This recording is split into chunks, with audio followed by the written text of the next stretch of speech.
Pois bem, prosseguindo, então, no verso 20, no verso 21, ele passa a dizer, porque tendo conhecido a Deus, não o glorificaram como Deus, nem lhe renderam graças, mas os seus pensamentos tornaram-se fúteis, e o coração insensato deles obscureceu-se. Dizendo-se sábios, tornaram-se loucos e trocaram a glória de Deus imortal por imagens feitas segundo a semelhança do homem mortal, bem como de pássaros, quadrúpedes e répteis. Por isso Deus os entregou à impureza sexual, segundo os desejos pecaminosos do seu coração, para a degradação do seu corpo entre si. Trocaram a verdade de Deus pela mentira, e adoraram e serviram as coisas e seres criados em lugar do Criador, que é bendito para sempre. Amém. Por causa disso, Deus os entregou a paixões vergonhosas. Até suas mulheres trocaram suas relações sexuais naturais por outras. Por suas mulheres, entendemos relações lésbicas aqui. A expressão não existia na época, né? Contrárias à natureza. Da mesma forma, os homens também abandonaram as relações naturais com as mulheres e se inflamaram de paixões uns pelos outros, começaram a cometer atos indecentes.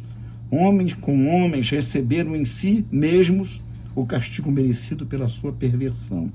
Além do mais, visto que desprezaram o conhecimento de Deus, esse conhecimento do qual acabamos de falar no vídeo anterior, ele os entregou a uma disposição mental reprovável.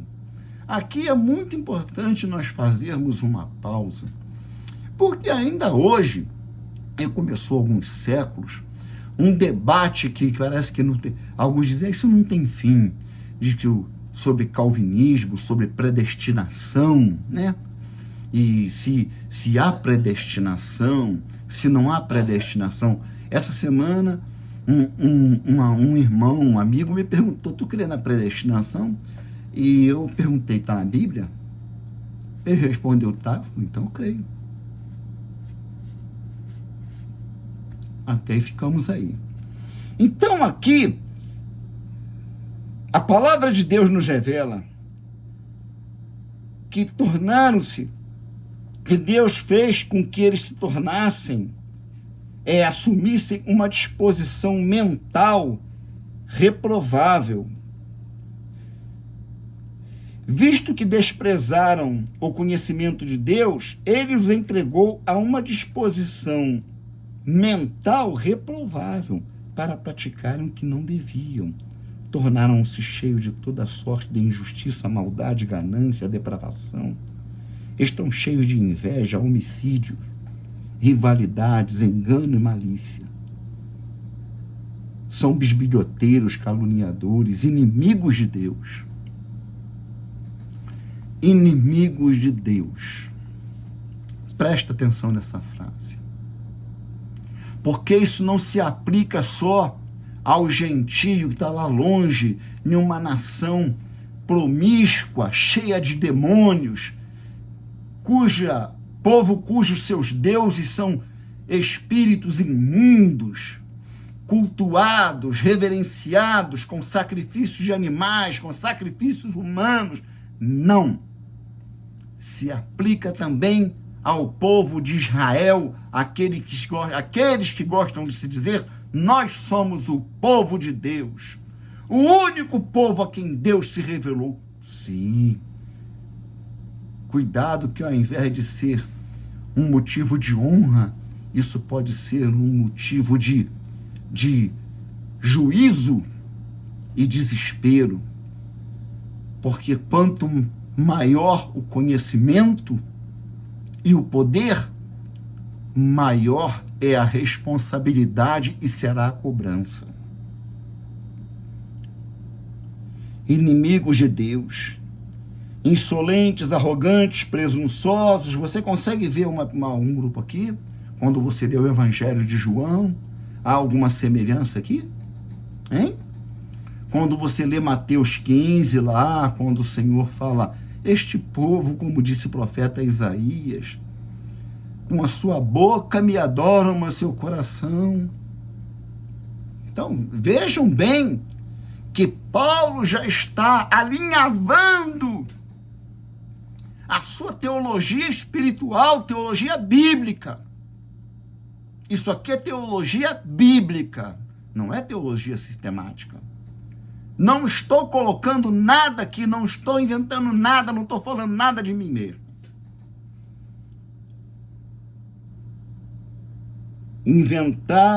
Inventam maneiras de praticar o mal, desobedecem a seus pais, são insensatos, desleais, sem amor pela família. Implacáveis, embora conheçam o justo decreto de Deus, de que as pessoas que praticam tais coisas merecem morte. Merecem a morte. Não somente continuam a praticá-las, persistem, seguem praticando, mas também aprovam aqueles que as praticam. Batem palma, é isso mesmo, aí tá certo, segue em frente. Portanto, você que julga os outros, agora ele vai começar a ser direto. Ele está aqui como que usando um sujeito indeterminado. Parece que ele está falando com romanos, mas de repente, poxa, mas aqui, peraí, aqui, isso aqui parece que é para judeu. É para judeu. Mas ele não diz que é judeu. Até estamos no capítulo 1, né? Então, a carta, o tratado é aos romanos. Mas aqui, então o sujeito fica um tanto quanto indeterminado. Agora ele vai afastar o aspecto de indeterminação e vai começar no que está aqui como capítulo 2, a definir exatamente a quem ele está falando em primeira mão e em segunda mão. Portanto, você que julga os outros é indesculpável, pois está condenando você mesmo naquilo em que julga, visto que você que julga pratica as mesmas coisas. Sabemos que o juízo de Deus contra os que praticam tais coisas é conforme a verdade. Assim, quando você, um simples homem, julga, mas pratica as mesmas coisas, pensa que escapará do juízo de Deus? Ou será que você despreza as riquezas da sua bondade, tolerância, paciência, não reconhecendo que a bondade de Deus o leva ao arrependimento? Contudo, por causa da sua teimosia e do seu coração obstinado, você está acumulando ira contra você mesmo para o dia da ira de Deus, quando se revelará o seu justo julgamento. Deus retribuirá a cada um conforme o seu procedimento. Ele dará vida eterna aos que praticam. Persistindo em fazer o bem, buscam glória, honra e imortalidade, mas haverá ira e indignação para os que são egoístas, que rejeitam a verdade e seguem a injustiça. Aqui ele já está começando a acertar os falsos convertidos que estão lá, trajados com roupas judaicas, né? Usando talide, né? Os adereços de que eles eram judeus e que reconheceram que Yeshua é o Mashiach, mas ensinando tudo o contrário o que os verdadeiros apóstolos de Deus ensinavam. E Paulo começa a falar, a dirigir a sua palavra a eles. Daqui a pouco ele vai chegar lá nos gregos, nos romanos. Mas primeiro Paulo está falando com eles, né? Primeiramente judeu, depois a grego.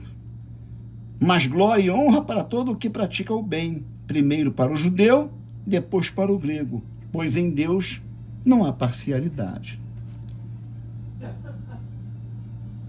Nos capítulos 14 a 16, até onde Paulo intercala a sua narrativa entre gentios, romanos descritos como gregos e judeus, usando a técnica do sujeito indeterminado, como nós já falamos. Paulo dirige em seu tratado teológico aos romanos, a comunidade, que está em Roma. Observe-se também que o Deus de quem Paulo vem falando é descrito como o Deus que revelou-se em seu eterno poder, natureza divina, mostrando seus atributos divinos. Os atributos divinos que Jesus manifestou incomodou demais o topo da pirâmide hierárquica do poder de Israel, que eram os sumos sacerdotes, os escribas e fariseus, a ponto deles, incomodados, irem pessoalmente ao encontro do Senhor e perguntar: com que autoridade e por causa de e a mando de quem você faz essas coisas?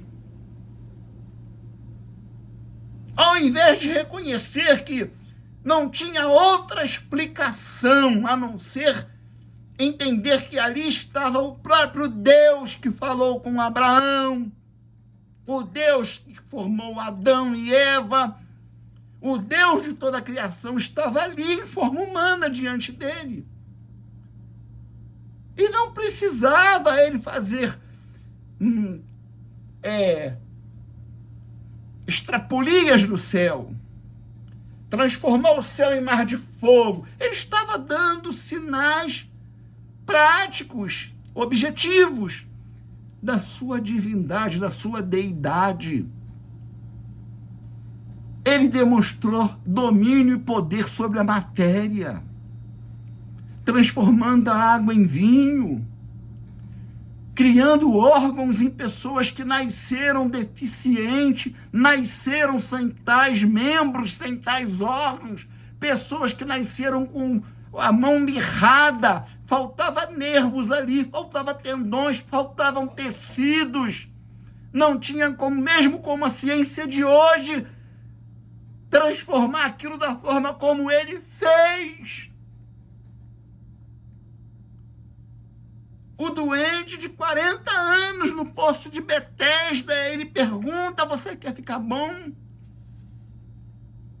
E depois diz: levanta, toma o teu leito e vai para casa. Esquece as águas, esquece as águas. Eu estou aqui. E o homem levantou, e mais adiante, na discussão com os judeus, ele vai dizer: vocês estão me perseguindo porque eu curei um homem de todo. Ou seja, ele curou o homem não só da doença que o prostrou em 40 anos, mas sabemos que a pessoa acumula outros males. Porque um corpo que fica inerte começa a produzir deficiência. O nosso corpo não foi feito para ficar parado. O nosso corpo não foi feito para, na maioria do tempo, ficar na horizontal. Nós temos um período limitado de tempo para ficar na posição horizontal, que é o período do repouso noturno. Mas nós temos que estar sempre de pé, na vertical. Qualquer pessoa há 40 anos que não consegue se levantar, que não tem como andar, como aquele homem do poço de Betesda, ele tinha uma quantidade numerável de doenças. Tanto que Jesus não fala que curou ele do problema que o mantinha prostrado. Jesus: eu o curei de todo. Todas as doenças que se acumularam ali, que se alojaram ali por 40 anos, eu curei. E é disso que vocês estão me condenando. Porque era dia de sábado.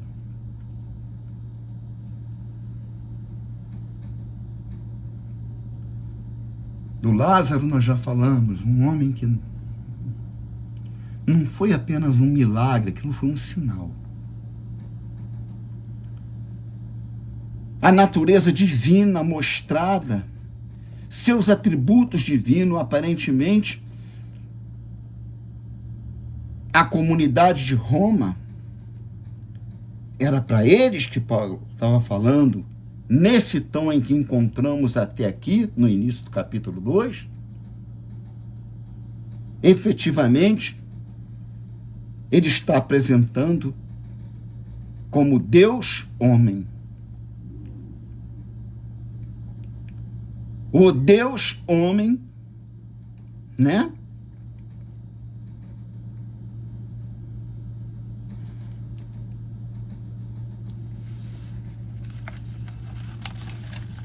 Ele está falando, nós já citamos lá Colossenses, né? Tem também uma passagem de 1 Coríntios, 2 Coríntios 5,19, né?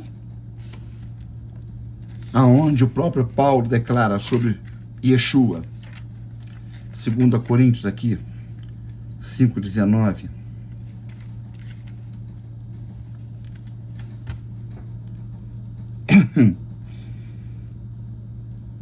Tudo isto provém de Deus, que nos reconciliou consigo mesmo por meio de Cristo, que nos deu o ministério da reconciliação. Ou seja, que Deus estava no Machia. Deus estava nele, Deus estava em Cristo, reconciliando consigo o mundo, não levando em conta os pecados dos homens, e nos confiou a mensagem da reconciliação. Então são textos que se comunicam, que interagem, nos dizendo o que Paulo está falando. Do que Paulo está dizendo.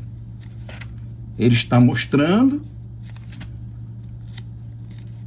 Vamos ver aqui se temos mais alguma coisa em Colossenses. Ou se...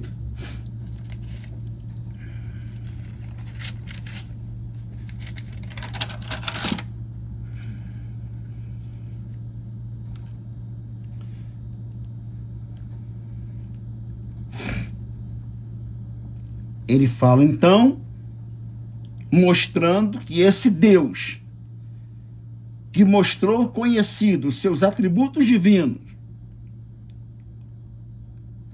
aparentemente a comunidade de Roma, ele está espetando, ele está alfinetando os judeus que estavam ali. Será efetivamente apresentado como Deus homem. Versículo 2,16. 2,16. Deixa eu ver se é aqui, capítulo em Romanos. Isso. Isto tudo se verá no dia em que Deus julgar os segredos dos homens mediante Yeshua HaMashiach, conforme declara o meu evangelho. Ele está mostrando em Roma e falando primeiro aos judeus que estavam lá e que certamente estava dizendo, não, ele é o Mashiach, mas ele veio enviado por Deus, naturalmente diziam, como se sustenta até hoje, porque Deus enviará outro superior a ele, o verdadeiro, porque o problema... O grande choque entre os apóstolos e os judaizantes, em toda a região, em Éfeso, em Roma, em Corinto, nas regiões da Grécia, é que eles queriam fazer de Yeshua um outro tipo de Mashiach, né? Você vê isso com mais clareza na Epístola aos Gálatas, aonde Paulo chega a dizer, vocês estão aceitando outro evangelho? Crendo em outro Cristo, em outro Mashiach, né? Que é Cristo. Então, da graças tem de caído, gente. Então, o trabalho deles era esse. E aqui no verso 17, ele conclui. No verso 17 ele conclui: ora, você leva o nome de judeu, apoia-se na lei e orgulha-se de Deus? Você conhece a vontade de Deus e aprova o que é superior, porque é instruído na lei? Paulo remove o sujeito indeterminado. Aqui agora ele não está falando a romanos, não resta dúvida. Ele está falando a judeus. Na narrativa até aqui, ele remove o sujeito indeterminado e aponta o sujeito determinado, que são os judeus. Falamos com vocês. Roma é um povo que precisa ser ensinado. A comunidade de Roma precisa aprender o que é certo. E cabe a vocês ensinar a verdade como ela foi revelada, como ela é instruída, como ela é mantida, reafirmada pela presença do Espírito Santo, que ficou conosco, como ele prometeu ainda em vida que faria, que não nos deixaria órfãos. E ele faz, então, todo esse comunicado, e agora ele apresenta aquele que na teologia bíblica de Paulo é o único Deus, quem tudo fez e para quem todas as coisas existem, Yeshua. Paulo mira agora a sua arma ao verdadeiro alvo de toda essa extraordinária saga teológica. Os pseudo-judeus messiânicos infiltrados na comunidade de Roma, né? Capítulo 2, do verso 17 até o 29, e aí nós terminamos. Ora, você que leva o nome de judeu e apoia-se na lei, orgulha-se de Deus, você que conhece a vontade de Deus e aprova o que é superior, que é instruído pela lei, então não temos mais dúvidas, é judeu que ele está falando. Você está convencido de que é guia de cegos, luz para os que estão em trevas, instrutor de insensatos, mestre de crianças, porque tem na lei a expressão do conhecimento e da verdade. E então, você que ensina aos outros não ensina a você mesmo? Você que prega que não se deve adulterar, adultera? Você que detesta ídolos, rouba-lhes os templos?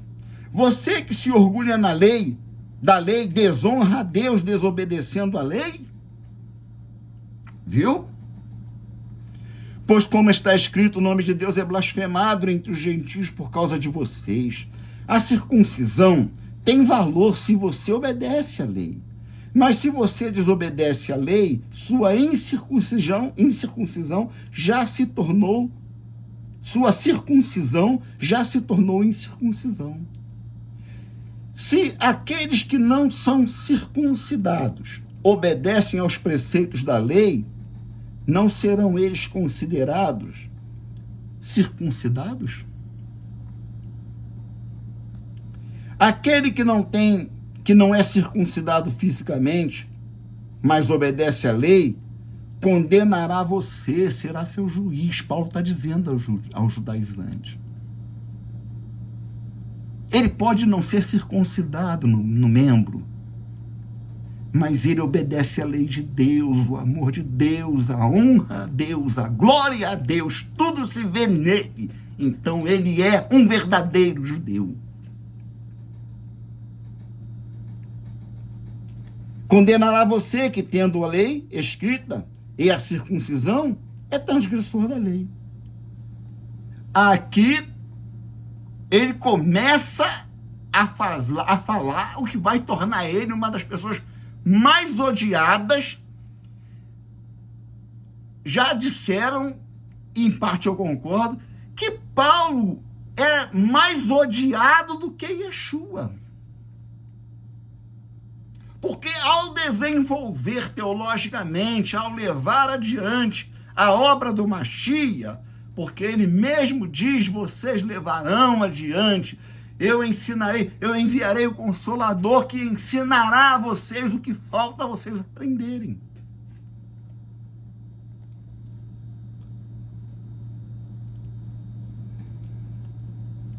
Não é judeu quem o é apenas exteriormente. Eu nasci em Israel, eu sou da tribo de Levi, eu sou circuncidado.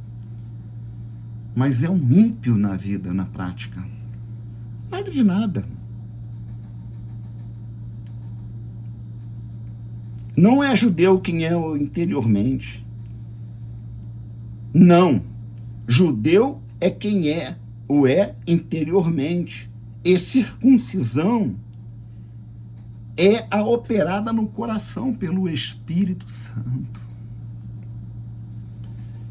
E não pela lei escrita. Desculpe. É operada no coração pelo Espírito. E não pela lei escrita. Para estes, o louvor não provém dos homens, mas de Deus. Que vantagem tem, segue ele? Que vantagem há então em ser judeu? Ou que utilidade na circuncisão? Muita em todos os sentidos. Porque uma vez entendendo em espírito o que é ser judeu, uma vez entendendo em espírito o significado espiritual do simbolismo na carne da circuncisão, ser judeu é uma coisa gloriosa diante de Deus e para o mundo. Porque somos nós, os verdadeiros judeus. Aí o pessoal enlouquece, né? Yeshua fala, nós vamos ver aqui em Apocalipse, porque puseste à prova os que se diziam judeus e os achaste mentirosos. Não eram judeus de Israel? Eram. Mas eles não eram judeus no espírito. E é isso que importa. Agora, ser judeu não é que tenha que ter nascido em Israel, em Jerusalém, em Samaria, em Nazaré, em Belém, na Judéia. Não. Ser judeu é ser nascido no Espírito, é ter sido gerado de novo. Como ele fala ao conversar com Nicodemos, que por sinal ele diz, necessário vos é ser nascido de novo, porque ninguém nasce porque quer, no Espírito, nem na natureza. Em Efésios capítulo 2, ele diz, vocês estavam mortos em seus delitos e pecados, e ele vos deu vida, ele vos ressuscitou. Em outra passagem, a palavra de Deus diz, ele morreu por nós quando nós ainda éramos inimigos. O que não fará ele por nós agora, que somos filhos? Que vantagem, então, em ser judeu? Ou que utilidade há na circuncisão? Muita em todos os sentidos, principalmente porque aos judeus foram confiadas as palavras de Deus, aos verdadeiros judeus, não aos nacionalistas, aos que nascem em Israel e saíam seguindo as tradições de homens, a Baal, a Astarote. O verdadeiro israelita e falso judeu. Compare João 1,47. Vamos lá. E aí vamos estar encerrando esse vídeo. Evangelho de João, capítulo 1, versículo 47.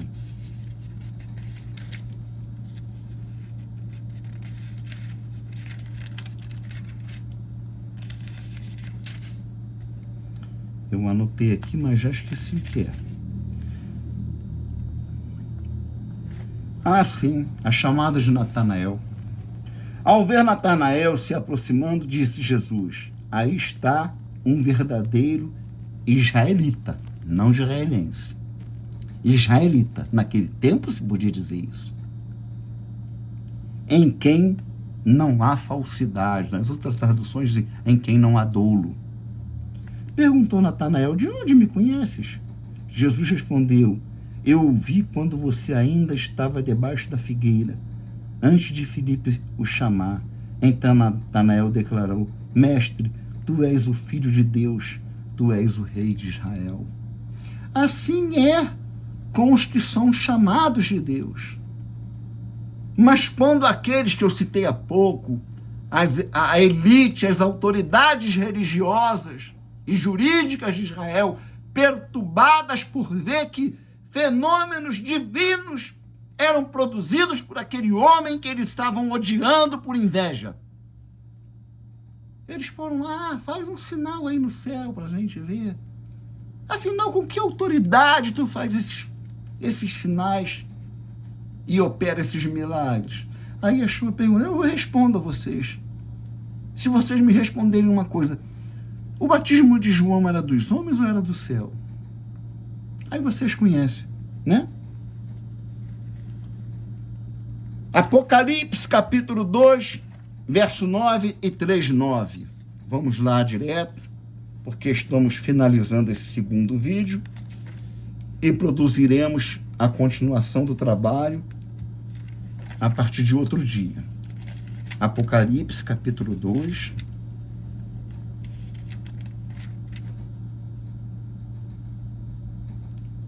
Capítulo 2, no versículo 9. São textos bem conhecidos. Conheço as suas obras, ele diz ao pastor da igreja de Esmirna. Conheço as suas aflições e a sua pobreza, mas você é rico. Conheço a blasfêmia dos que se dizem judeus, mas não são, sendo antes sinagoga de Satanás. Sinagoga de Satanás. Presta atenção, porque o Senhor escolhe bem as suas palavras. Ele não diz são falsos, ele sinagoga, ou seja, eram lideranças de igreja que estavam querendo se apresentar como verdadeiros convertidos, líderes de certas sinagogas, mas o Senhor diz ao pastor de Esmirna, tu os identificou apropriadamente como sinagoga de Satanás, porque não pertence a mim, não fazem parte do meu corpo.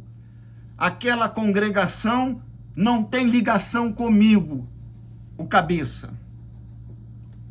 E em 3:9, ele fala com a igreja de Filadélfia, né?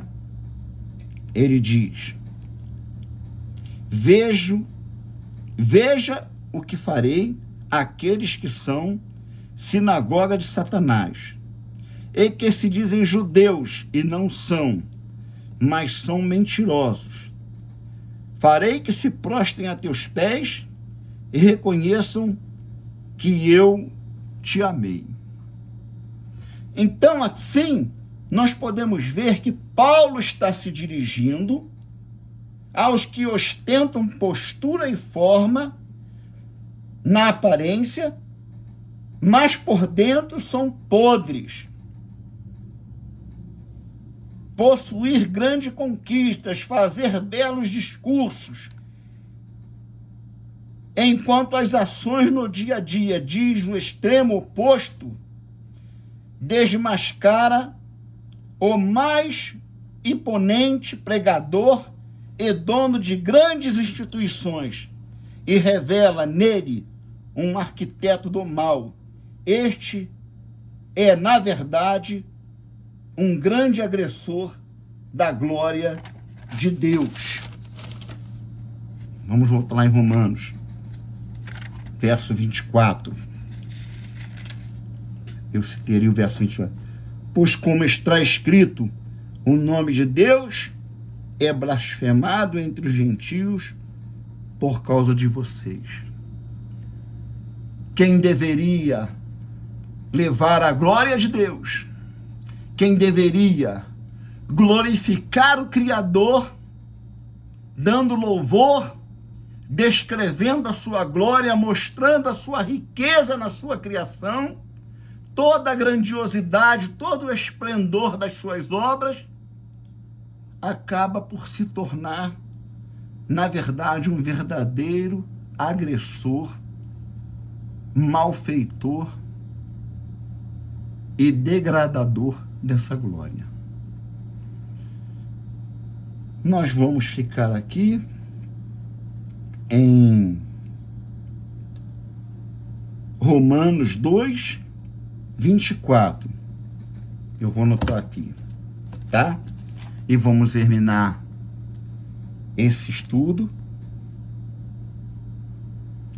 Romanos 2, 24.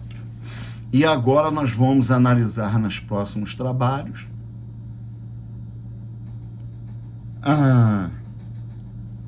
a dissertação de Paulo à comunidade romana, que vai entrar falando da vantagem de ser judeu, vai dar continuidade mostrando que todos são pecadores, não há um justo nenhum sequer. E lá no capítulo 3, ele vai terminar falando da justiça por meio da fé e entrar no tema da justificação. Deus abençoe você, um bom final de domingo, que Deus te conceda um bom culto e que esteja concedendo àqueles que já estão cultuando, pois já são 19h26, um culto abençoado, e que possamos ter uma semana de novidades que nos encham de alegria e gozo do coração. A paz do Senhor Jesus e Yeshua HaMashiach.